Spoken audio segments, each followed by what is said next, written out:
Have you heard what they actually found on Mount Ararat? This shocking discovery has stunned the entire world. Archaeological excavations on Mount Ararat, the supposed site where Noah weathered the Great Flood, have yielded sensational results. Today, I will tell you about what scientists found on Mount Ararat and why this discovery it excited them so much. The Ararat anomaly. Traces of seawater, clay, and remains of marine creatures were found on Mount Ararat. Does this confirm the biblical legend of the Great Flood, during which God punished humanity, mired in sin? According to this legend, a righteous man, Noah, built an ark and saved himself on it along with his family and animals, taking a pair of each species. These findings were reported by scientists from 3 Turkish universities who are conducting excavations in the area of the so-called Ararat anomaly, and the stories about the discovery of this place vary. Turkish sources claim that the anomaly was noted as early as 1900. In 1959, it was pointed out by cartographer expert Captain Durupiner, in turn the CIA, by publishing its photos in 1995, stated that they were taken from a reconnaissance plane in 1949. This location has been photographed from orbit multiple times, by both Americans and Europeans. However, even very clear images taken in 2003 using the Quick Bird satellite with a resolution of up to 2 feet did not allow for definitive conclusions. The Ararat anomaly could be the remains of Noah's Ark, turned into a fossil. The anomaly resembles a large boat in shape and is located on the southwestern side of Mount Ararat. At an altitude of about 1,000 feet, approximately 1,000 feet to the west of the summit. According to biblical descriptions, the ark was about 590 feet long and 88 feet wide. The length-to-width ratio was 6:1. These proportions match those recorded in satellite images of the anomaly. In 2022, Turkish scientists collected several dozen samples in the area of the anomaly, which, in their opinion, were near Noah's Ark. They claim that these samples contain marine and clay materials, as well as remnants of marine organisms, which are estimated to be thousands of years old. Enthusiast scientists hypothesize that the rising sea water, reaching thousands of feet in height, could serve as evidence of the reality of the Great Flood. This, in turn, confirms the plausibility of other information from the Bible about the Great Flood, which makes the theory about the Ararat anomaly quite possible. The hypothesis is also supported by the opinion of scientist Portia Taylor, a professor at the University of Richmond.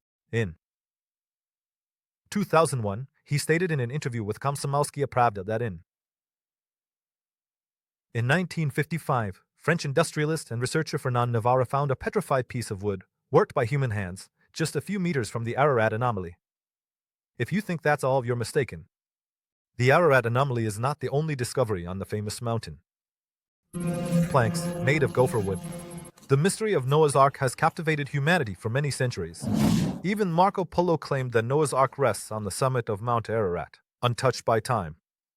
However, for a long time, it was believed that the mountain was inaccessible due to eternal snows. Although some claim that they managed to see and even touch the remains of the ship, taking pieces from its sides, bits of resin, and others recounted that they received fragments of the Ark from angels. Serious research on the Ark began in the 19th century. According to the Treaty of Turkmenchay, signed with the participation of Griboyedov, the northern slope of Ararat became part of the Russian Empire. Climbing the mountain was extremely dangerous due to the complex political situation. However, in 1829, the Russian scientist of German origin, Friedrich Parrot, managed to reach the summit of Ararat. He discovered a large flat area at a high altitude, which could have been the resting place of the Ark. In 1878, the Englishman James Bruce, a member of Parliament, climbed to the summit of the mountain alone. There, he found a piece of wood, 4 feet long and 5 inches thick, with clear marks of tool processing. 5 years later, the American newspaper Chicago Tribune published information about a sensational discovery made by a Turkish expedition. Meteorologists allegedly discovered the structure of a large ship protruding from the glacier.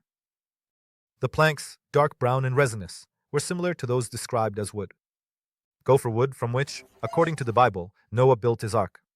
However, despite the sensation, no one was able to descend from the mountain with fragments, or even with a part of the found object. An ancient wooden structure. Recently, a group of Chinese-Turkish scientists made a sensational announcement about their discovery on Mount Ararat in Turkey. According to them, an ancient wooden structure was discovered at an altitude of 12,000 feet, which is about 4,800 years old. The researchers are confident that the massive wooden beams could not have been manually lifted to such a height. They suggest that parts of an ancient ship have been preserved at the mountain summit, trapped in the ice. A team of researchers from the organization Noah's Ark Ministries International held a press conference in Hong Kong, where they shared the results of their work. According to the expedition's data, large wooden beams up to 66 feet long, covered in ice, were found on Ararat. Scientists emphasize that constructing such structures at this altitude is impossible, and the absence of other artifacts in this area, such as pottery or traces of ancient settlements, rules out the possibility of human habitation in this region. Ancient artifacts and volcanic origin. Ararat is a majestic mountain range stretching 80 miles. It is located on the border between Iran and Armenia, but the main part with two snowy peaks is situated in Turkey. The mountain's height reaches 17,000 feet above sea level, or 14,320 feet from the base to the very top. However, calling Ararat an ordinary mountain is only conditional. In fact, it is two dormant volcanoes that have merged into a single base. The last eruption occurred in the summer of 1840, but scientists warn that volcanic activity in this area could resume at any moment, threatening nearby settlements. The cause of such phenomena is the interaction of tectonic plates. The Aegean plate is moving eastward, while the Eurasian plate is moving westward. Their collision causes friction and leads to the formation of cracks through which magma rises. Archaeological studies indicate that eruptions of Ararat occurred as far back as the 3rd millennium, before our era, when the mountain massif itself was formed. This is evidenced by the artifacts and human remains found, dating back to the early Bronze Age. The legend of Noah's Ark. This mountain has different names among the Armenians themselves and the neighboring peoples. Ararat is a name given later, in a sense, imposed. Interestingly, for the Armenians themselves, Ararat was once considered a forbidden place, and attempts to climb to the summit of Ararat were seen as a violation of the most important commandments. The oldest and main legend. The story of Saint Jacob, who never actually climbed Ararat, can be considered the tale of the ascent. According to the legend, he was a monk who very much wanted to reach the Ark and tried to do so 3 times, but each time he ended up falling asleep on the way and waking up back at the bottom. The legend says that Noah's Ark was clearly visible in clear weather. Jacob saw it and did not stop trying. One day, an angel appeared to him in a dream and informed him that God had forbidden mortals from touching the Ark. But for his persistence, he was rewarded with a piece of wood from which Noah's ship was built. In the village of Ahuri, built on the site where Noah supposedly first settled, the church of Saint Jacob later appeared. It is said that the very piece of wood given to Jacob by the angels was located there. It is believed that it was here, in this village, that Noah planted the first vineyard and lived for some time. Then he left from there and settled in a new place, which was named Nakhichevan. Such a city, near Ararat, still exists today, and they are quite confident in the antiquity of this place and its connection to Noah. However, the village of Ahuri and the church of St. Jacob, which was located higher up on the mountain, cannot be visited. They were destroyed by an earthquake in 1840. More precisely, they were destroyed by an avalanche, which was the result of the earthquake. The village, along with almost all its inhabitants, was buried under this lava. The valley itself, where according to legend Noah planted the first vineyard, also disappeared. Everything turned into a stone desert. Expeditions to the summit of Ararat. The village of Ahuri also became known because it was from here that, in 1829, the first successful expedition to Ararat started. Professor Friedrich Parrott, along with his students, became the first to officially reach the summit of Greater Ararat. However, they were not searching for Noah's Ark. They were conducting meteorological measurements and studying the local flora. Nevertheless, in 1845, another German scientist, Hermann Abich, conquered Ararat again. In his expedition was one of the Armenians, Kachadar Abovian, who had also previously participated in the ascent with Parrott. Kachadar Abovian is a legendary figure in the history of Armenia. Thanks to Parrott, who took him along as a translator who knew Russian, the young. Abovian received an education in Europe and later returned to his country. He became an outstanding scholar and polyglot, knew 8 languages, and corresponded personally with famous German writers such as Schiller and Goethe. Abovian climbed Ararat 3 times, in 1829 with Parrott, in 1845 with Hermann Abich, and in 1846 as part of the expedition of the English scientist Dan Bessemer. Attempts to find Noah's Ark. In 1905, writer Charles Berlitz recounted a conversation with an Armenian named George Hagopian, who as a child climbed Ararat with his grandfather and allegedly saw Noah's Ark. Hagopian claimed that he visited the upper deck of the ship, where he observed many windows. According to him, the ark was very large and sturdy. This description could very well be related to the so-called knowledge, since the Bible states that the ark was made of gopher wood, which was ideal for shipbuilding. Such details could have been just an attempt to convince others of the reality of this discovery. In 1939, an interview was published in an American magazine with former Russian Imperial Army pilot Vladimir Raskovitsky, who claimed that in 1916, during a reconnaissance flight, he discovered the ark. He stated that by order of Tsar Nicholas II, an expedition of 150 people was sent, which found the ship on Ararat. Raskovitsky described the ark as a huge barge, resembling a freight car with many rooms inside, some of which were covered with metal mesh. Such a description can also be explained by knowledge of the subject. Perhaps the mesh was used to contain small animals or birds, which makes perfect sense for the ark. When Ararat became part of Turkey in 1921, active ascents to its summit ceased. However, after World War II in the 1950s, the search for the ark resumed. And it was the American Aaron Smith who became one of those who popularized this topic. Smith was a specialist in the history of the Great Flood and went to Ararat with the aim of finding traces of Noah's Ark. Although nothing was found, Smith wrote a book in which he expressed confidence that Ararat is indeed the mountain where Noah's Ark landed. This drew significant attention to the topic of the Ark and made the search on Ararat even more popular, inspiring many to undertake similar expeditions and publications. Noah's Ark.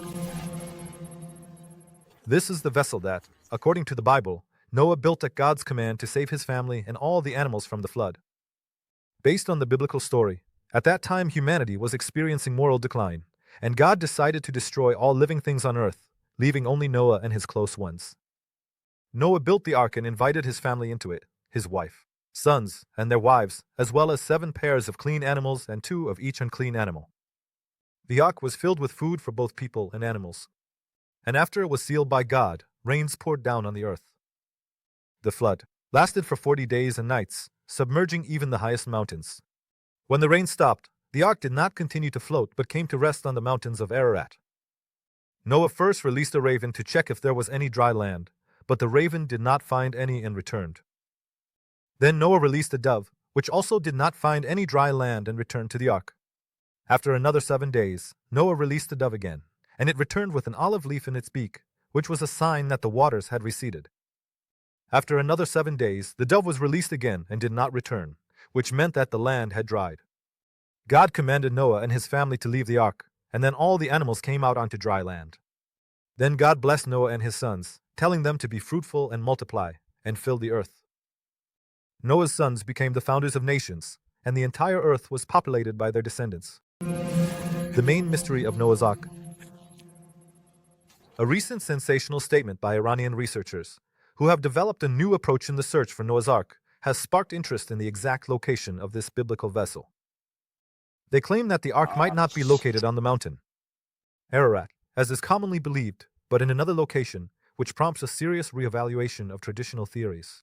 Iranian scientists emphasize that the Bible itself does not specify the exact location where the ark landed, but only states that it came to rest on the mountains of Ararat, which does not provide clear geographical markers. This opens up the possibility for alternative interpretations. One of these is the assumption that by the mountains of Ararat, the authors of the Bible might have meant the territory of ancient Urartu, which existed in the area of modern-day Armenia, eastern Turkey, and northwestern Iran, rather than specifically Ararat, which is located in Turkey. Iranian researchers argue that from Mesopotamia, as stated in the Bible, Noah's descendants could not have easily reached this area, as impassable mountain ranges would have been in their way. On the contrary, the most logical route would have been along the Euphrates River, which, according to scholars, contradicts the biblical description. Therefore, they believe that Noah and his family might have ended up in a more accessible part of the region, in an area corresponding to the modern northwest of Iran. Archaeologists studying this issue point to Mount Takhti Soliman, an extinct volcano, on the summit of which remnants of petrified wood have been found, the dimensions of which match the biblical description of Noah's Ark. However, scientists approach conclusions with caution, emphasizing that many uncertainties remain, such as what exactly gopher wood, from which the Ark was built, represents. Although the theory of finding Noah's Ark in Iran has not yet been confirmed, it offers a new perspective on this ancient myth and could serve as a basis for further archaeological and historical research. Scientific debate. Critics of the Iranian scientist's theory express doubts about the proposed interpretation of Noah's Ark's location and highlight a number of significant inaccuracies. One of the main arguments against it is that Mount Taqi Suleiman, which is proposed as a possible resting place for the Ark, was not part of the ancient state of Ararat. Religious scholar Ilya Vivirko notes that it's important to consider the context of the biblical story of the flood, which mentions that Noah landed at the first place that emerged from the water. This is an important detail because Mount Ararat, being the highest in the region, logically fits this description. The tradition of associating the Ark with Ararat is at least 2,000 years old. As early as the 1st century AD, the Jewish historian Josephus Flavius wrote that this mountain was located in Armenia. From those, the notion of it as the place where the Ark came to rest became widely accepted. However, this theory is not universal. In Islam, for example, the Quran presents a different version. Unlike the Bible, where the Ark comes to rest on the mountains of Ararat, the Quran states that the Ark docked at a mountain. Al-Judi. Muslim theologians and researchers claim that this location could be in the Middle Eastern region, including the North Caucasus and Chechnya, where there were recent claims of finding fossilized remains of a vessel. These alternative theories add another layer of complexity to the discussion about the location of Noah's Ark, and they testify to the multifaceted perception of this historical mystery. Conclusion. Thus, the question of the exact location where Noah survived the flood remains open, and existing theories continue to spark debates among scientists and religious figures, which only fuels interest in this ancient story. And now, friends, I want to make you an interesting offer. You have a unique opportunity to become part of our team. If you have video editing skills, can voice over videos in Russian, English, and other languages, or if you write interesting scripts, we would be happy to work with you. Contact us through our Telegram bot, link in the description. That's all for today. See you next time.